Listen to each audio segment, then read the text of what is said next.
Hello Xhorse fans, welcome back to our channel. Today we're going to introduce a new device, TOOL LITE. Now let's take a look at this package. Open it. Here's an instruction manual in English which gives a brief description of how to use the device. Then there's TOOL LITE.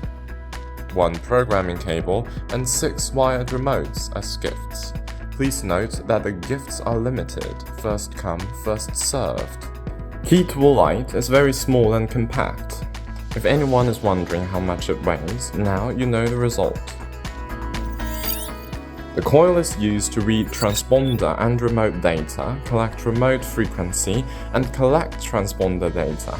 It supports frequencies of 125 kHz and 134 kHz. The area below is used to identify the IC card.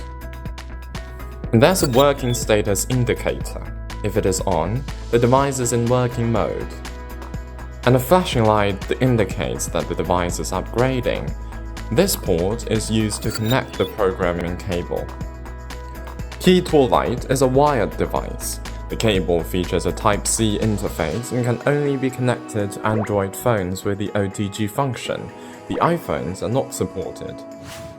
If your phone is not equipped with a Type-C interface, you'll need an adapter with an OTG sign. Then we try to connect it to the phone. Plug in the cable, tap OK, tap Connect. Now we can start to work. No more worrying about the battery.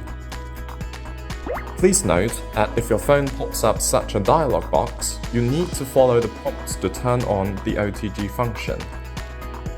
If you're not sure if your phone supports OTG function, you can search online to figure it out. After work, just unplug the cable to turn off the device. Okay, that wraps up the unboxing video. In the next video, we'll demonstrate its main features such as transponder clone, remote generation, etc. If you're interested, please keep following us. See you in the next video.